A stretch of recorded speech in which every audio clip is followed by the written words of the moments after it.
কখনো কারো লাইফে বেহায়ের মতো থাকতে চায়েন না। এই কাজটা আমরা অনেক বেশি করি, কারো লাইফে বেহায়ের মতো থাকতে চাওয়া। অনেক সময় কি হয় ভাই, যে মানুষটা আমার রাখতে চাচ্ছে না সেই মানুষটাকে আমি এমনভাবে রিকোয়েস্ট করি, এমনভাবে মানে আগ্রহ দেখাই, এমনভাবে অনেক কিছু বলি যে তুমি আমার একটু জায়গা দিও, আমি থাইকা যাব, তুমি আমাকে একটু সুযোগ দাও, দেখো আমি এই সুযোগটা কাজে লাগাইতে পারবো। আরে ভাই, ওই একটু জায়গা, একটু সুযোগ, এগুলা সাইডে ফাইডে চাপায়া একটু আগানোর চেষ্টা করেন। অনেকেই আছে এই কাজগুলা করে। যেই মানুষটা আপনারে রাখতে চাইতেছে না তার লাইফে, আপনি কেন থাকতে চান? কেন? প্রবলেমটা কি? নিজের ওয়েটটারে এত মানে ভ্যালুলেস কেন করতে যান? প্রবলেমটা কি? যেই মানুষটা আপনার জন্য না, যেই মানুষটা আপনারা রাখতে চাচ্ছে না, সেই মানুষটা আসলে আপনার জন্য না। সেই মানুষটা আসলে আপনাকে ওইভাবে রাখার জন্য কখনো আপনার লাইফে আসে নাই।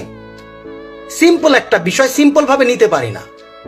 অনেকেই আছেন ভাই যারা বলেন আমি আর পারতেছি না, মানে আমি শেষ, আমি নিঃস্ব, অসহায়।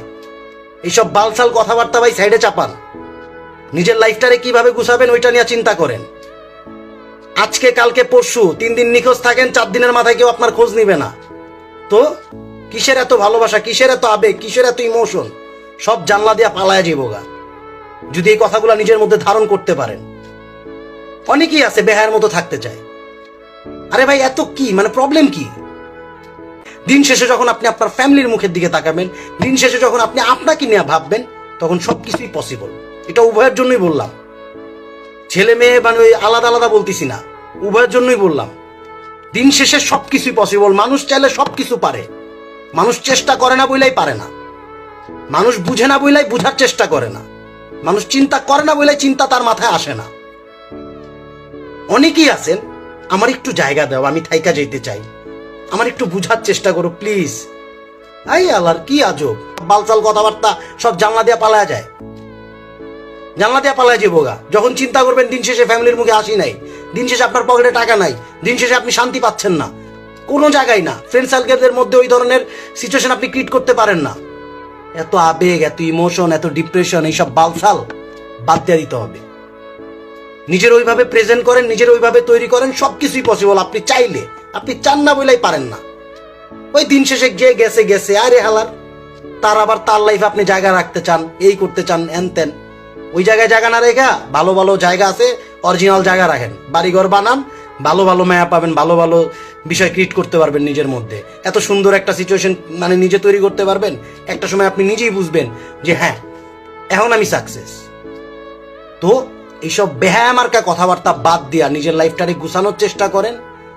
আপনি চাইলে সব পসিবল, আপনি চান না বলেই হয় না, বাট এগুলা সরায়া আপনি চান, আপনি বুঝেন, আপনি বুঝার চেষ্টা করেন।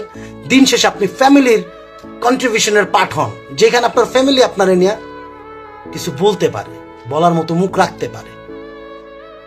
দিন শেষে কেউ কারো আপন না নিজ ফ্যামিলি ছাড়া, কেউ না। যারে আপনার আপন মনে হইতেছে সেই ভাই একটা সময় গিয়া পর হয়ে যাবে। এটাই রিয়েলিটি, এটাই হচ্ছে। তো বেহায়ের মতো কারো লাইফে থাকার থেকে নিজের ঘরে, নিজের ফ্যামিলিরে ওইভাবে সময় দেন, ওইভাবে কিছু বলেন, বুঝানোর চেষ্টা করেন। That's it. ভালো থাকবেন।